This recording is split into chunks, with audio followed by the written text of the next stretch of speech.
नमस्कार।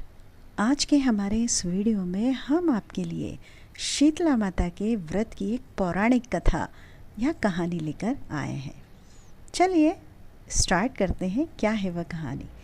एक समय की बात है, शीतला माता ने सोचा कि चलो आज धरती पर देखती हूँ मेरी पूजा कौन कौन करता है, कौन मुझे मानता है। ऐसा सोचकर शीतला माता धरती पर राजस्थान के डोंगरी गांव में आई।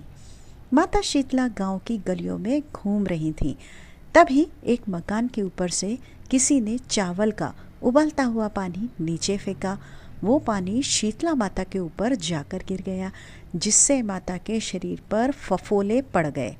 शीतला माता का पूरा शरीर जलने लगा। वह गांव में इधर उधर भटकने लगी और कहने लगी, अरे मैं जल गई, मेरा पूरा शरीर जल रहा है, कोई मेरी मदद करो। लेकिन गांव में किसी ने भी माता की मदद नहीं करी। अपने घर के बाहर एक कुम्हार बैठी थी। उसने देखा कि वह माता बहुत जल गई हैं, उनके पूरे शरीर पर फफोले पड़ गए हैं और वे अपने शरीर की तपन को सहन नहीं कर पा रही हैं। तब वह कुम्हारन बोली, माँ तुम यहाँ आकर बैठ जाओ, मैं तुम्हारे शरीर पर ठंडा पानी डालती हूँ। तब उस कुम्हारन ने एक करवे से ठंडा ठंडा पानी डाला और बोली, माँ मेरे घर में रात की बनी रावड़ी रखी है, तुम तो खा लो।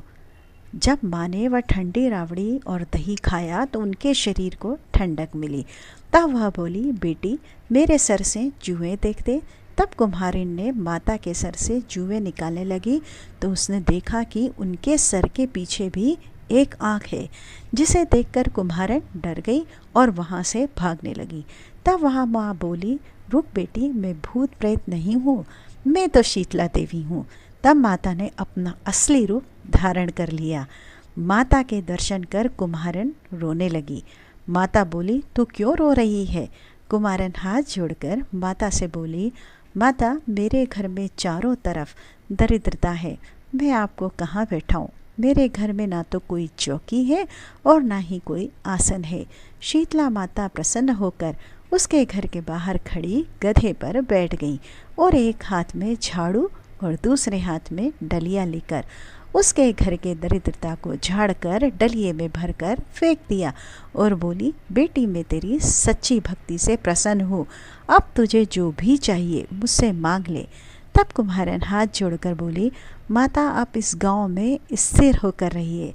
जिस प्रकार मेरे घर की दरिद्रता आपने दूर करी है, यही जो भी व्यक्ति फागुन मास की अष्टमी पर भक्ति भाव से आपकी पूजा करे, आपको ठंडा जल और ठंडा भोजन का भोग लगाए, उसके घर की दरिद्रता आप स्वयं दूर करें। माता ने उसे तथास्तु कहा और बोली, तू इस गर्व का जल अपनी झोपड़ी पर छींट लेना।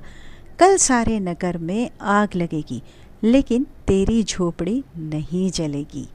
ऐसा कहकर माता रानी अंतर्ध्यान हो गई। कुम्हारिन ने ऐसा ही किया। रात हुई तो सारी नगरी में आग लगी पर कुम्हारिन की झोपड़ी बच गई। यह देखकर नगर के राजा ने कुम्हारों को बुलवाया और उनसे पूछने लगे, सारे नगर में आग लगी है लेकिन तेरी झोपड़ी कैसे बच गई? तब कुम्हारिन ने बोला राजा को कि शीतला माता की कृपा से सारी जो बातें उनने बता दी। बोली, मुझ पर शीतला माता की कृपा हुई है। उसी दिन से राजा ने पूरे नगर में ऐलान करवा दिया कि अब से शीतला अष्टमी के दिन किसी भी घर में चूल्हा नहीं जलेगा और हर घर में शीतला माता को बासी भोजन का भोग लगेगा। शीतला माता जैसी कृपा आपने उस कुम्हारन पे की है, ये कथा सुनकर यह सारी कृपा और जो भी हुंकार भरता है इस कथा के बीच में, उन पर करना। जय शीतला माता।